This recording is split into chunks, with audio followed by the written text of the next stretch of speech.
చాలా సంతోషం సార్. మరి నిజంగా ప్రభుత్వ పాఠశాలల మనుగడ అనేది చాలా ప్రశ్నార్థకమవుతున్న ఇట్లాంటి తరుణం లోపల మరి చాలా రోజుల నుంచి కూడా మీ కార్యక్రమాలు చేస్తూ ఉన్నారు.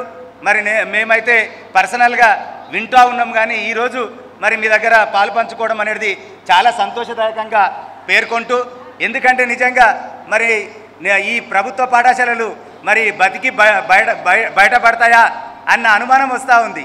ఎందుకంటే చాలా స్ట్రెంత్ అంతా కూడా మరి ఒకప్పుడు ఎక్కడ రూములు లేక మరి ఎక్కడ చాలా ఇబ్బంది, వరండాలు బయట కూర్చోబెట్టి మరి పిల్లలు అంత రష్గా ఉండే పాఠశాలలు నిజంగా మరి నిర్వీర్యం అవుతున్న ఈ సమయం లోపల ఒక మంచి ఆలోచన చేసి దీన్ని ఇంకా బలోపేతం చేసి మరి ప్రభుత్వ పాఠశాలల బలోపేతం అనేది చాలా అవసరం ఉంది అని ఈ సందర్భంగా తెలియజేస్తూ, మరి ఇంతకుముందు భాస్కర శతకంలో చెప్పినట్టుగా మరి బీడు భూములపైన మరి వర్షం పడితే లాభం జరుగుతుందని ఈ సందర్భంగా దాన్ని ఉదాహరిస్తూ, మరి మా పాఠశాలను నిజంగా మా ప్రభుత్వ పాఠశాలను మరి బతికించుకోవడానికి మీరు చేస్తున్న మరి ఈ కార్యక్రమానికి శతావందనాలు తెలియజేస్తూ, మరి మా ఉపాధ్యాయులుగా ప్రభుత్వ ఉపాధ్యాయులుగా మేమందరం కూడా మరి ఇంకా గట్టి ప్రయత్నం చేసి మరి 10 GPA నిజంగా మరి 10 GPA తీసుకురావడానికి మా జిల్లాలో మేమందరం కూడా కృషి చేస్తామని, మరి అంతేకాకుండా ఒక చిన్న సలహాగా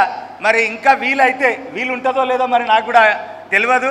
మరి ఎట్లా అంటే నిజంగా అప్పుడప్పుడు ఉపాధ్యాయులకు కూడా ఒక ఓరియంటేషన్ మరి పెట్టి నిజంగా దీని పట్ల మరి ఈ స్ట్రెంత్ పట్ల మంచి ఇన్ఫ్రాస్ట్రక్చర్ అంతా కూడా చాలా పెద్దగా ఉంది. ఒక్కొక్క స్కూల్లో చూస్తే మరి విశాలమైన గ్రౌండ్లు, అనేక క్లాస్ రూమ్స్ ఉన్నాయి, పిల్లలు లేకుండా పోతూ ఉన్నారు.